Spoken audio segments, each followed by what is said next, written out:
Welcome to Smart English Stories. Please don't forget to subscribe to our channel for more English stories. Hi, my name is Emily. I am from New York, a big city with tall buildings and many people. I grew up with a loving family, and English was always around me, but there was one thing I always struggled with: remembering words. Yes, the vocabulary. I could read and speak, but sometimes the words would just disappear from my mind. Have you ever felt like that? One day in school, I was asked to give a speech. My teacher, Mr. Williams, smiled at me and said, "Emily, I know you can do it." I was scared. My heart was beating fast. What if I forgot the words? What if I couldn't remember the vocabulary? I thought I would cry. I stood in front of my class. My friends, Sarah, Lucas, and Anna, were all watching. I took a deep breath and started. But suddenly, the word courage disappeared from my mind. I froze. My cheeks turned red. Everyone was looking at me. I felt tears in my eyes. In that moment, I realized something. It wasn't just about learning the words, it was about using them, feeling them, making them part of me. English wasn't just a subject, it was my way to connect with the world.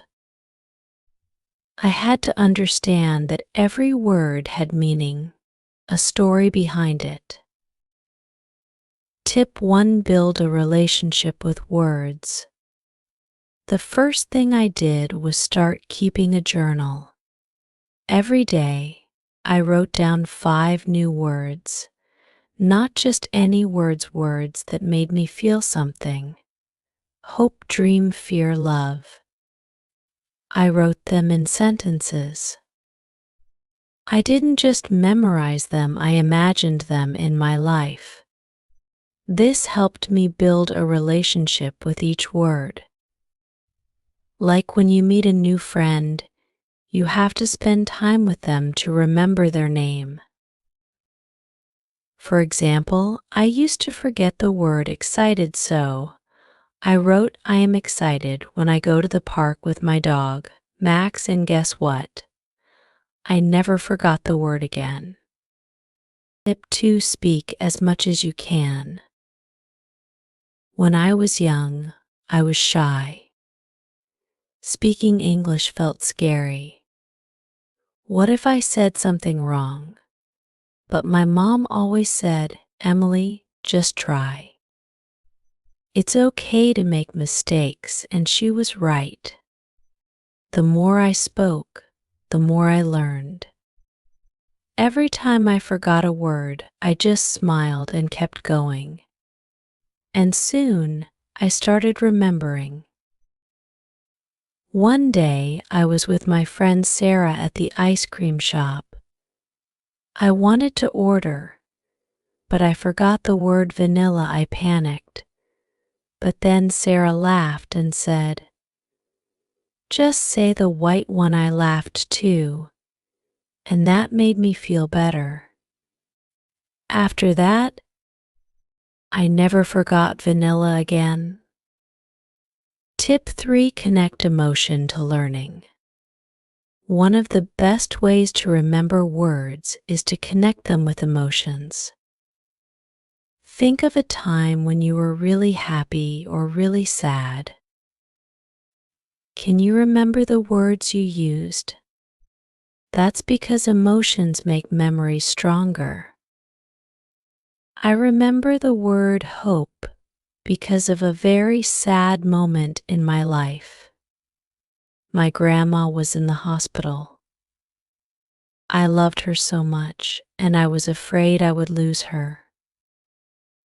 But she smiled at me and said, "Emily, always have hope," I cried, but those words stayed in my heart. Now, I never forget the word hope. Tip 4: Use stories to learn. Another way to learn vocabulary is through stories. When I was little, my dad used to read me bedtime stories. He would always pause and explain the new words to me. I learned words like brave hero and adventure from those stories. Now, I write my own short stories. When I learn a new word, I try to use it in a story. For example, when I learned the word kindness, I wrote, "There was a girl named Lily. She was very kind. One day, she saw a little bird with a broken wing. She picked up the bird and took care of it." Writing this helped me remember the word kindness forever. Tip 5: Don't be afraid to make mistakes. One day in school, I had to talk in front of my class again.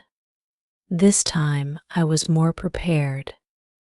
But when I got up to speak, I forgot a word again. I could feel my hands shaking. But then, I remembered my mom's words, "It's okay to make mistakes." I smiled at my classmates and said, "Sorry, I forgot the word." Let me think for a second, and you know what? No one laughed. In fact, my friend Lucas gave me a thumbs up. That made me feel better. I took a deep breath and continued. From that day, I understood that mistakes are part of learning. Tip 6: Practice every day. Learning English is like building a house. You can't do it all in one day. You have to put one brick at a time. I started practicing English every day. Not for hours, just for 15 minutes.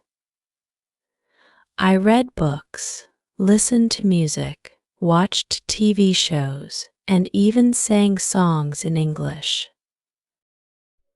I remember singing a song called "Somewhere Over the Rainbow." I didn't know all the words at first, but I kept singing.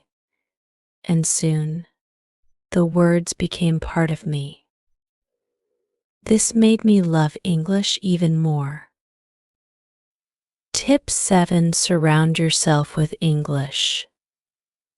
One thing that really helped me was surrounding myself with English. I changed the language on my phone to English. I watched movies in English with subtitles. I even made friends who spoke English. Little by little, English became a part of my daily life. And you know what? It worked. My vocabulary improved, and I felt more confident. Tip 8: Use flashcards. Flashcards are a simple but powerful tool. I made flashcards for the words I often forgot. On one side, I wrote the word, and on the other side, I wrote the meaning or a picture. Every day, I would go through my flashcards. It only took a few minutes, but it helped a lot. One time, I kept forgetting the word adventure, so I drew a picture of a mountain on my flashcard. That way, every time I saw the word, I imagined myself climbing a mountain. I never forgot it again. Tip 9: Teach others what you learn. When you teach someone else, you learn better. I used to teach my younger brother, Jake, new words. He was just starting to learn English, so I helped him with his homework. By explaining words to him, I remembered them better myself.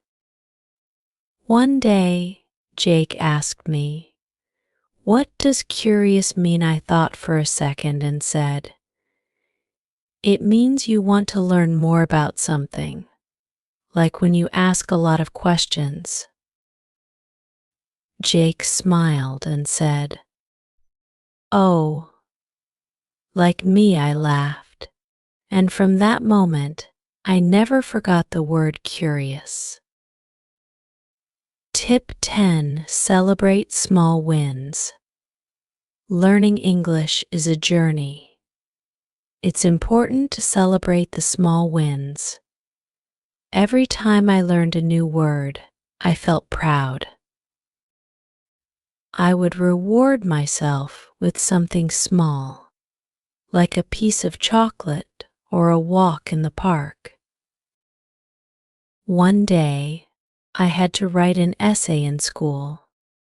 I used all the new words I had learned: brave, kindness, hope, adventure.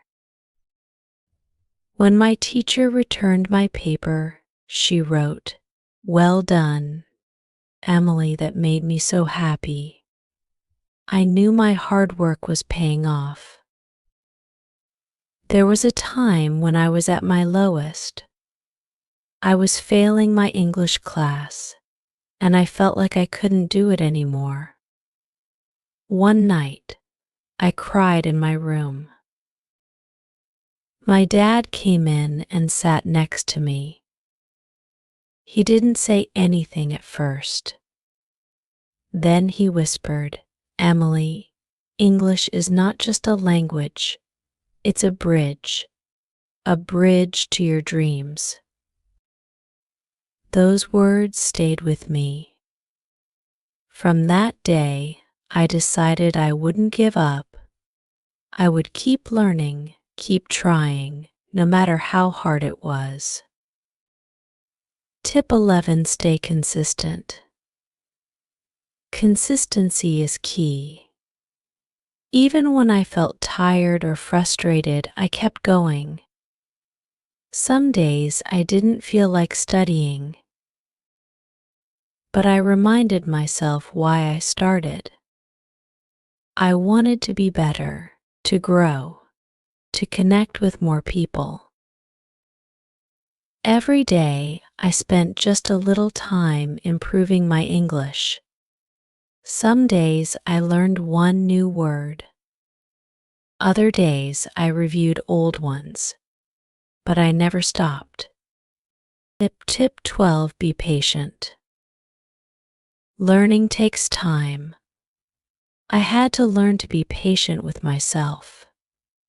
It's okay to forget words sometimes. It's okay to make mistakes. What's important is that you keep trying. One of my favorite quotes is, "Rome wasn't built in a day." Just like that, your English won't be perfect in a day. But with time, effort, and patience, you will improve.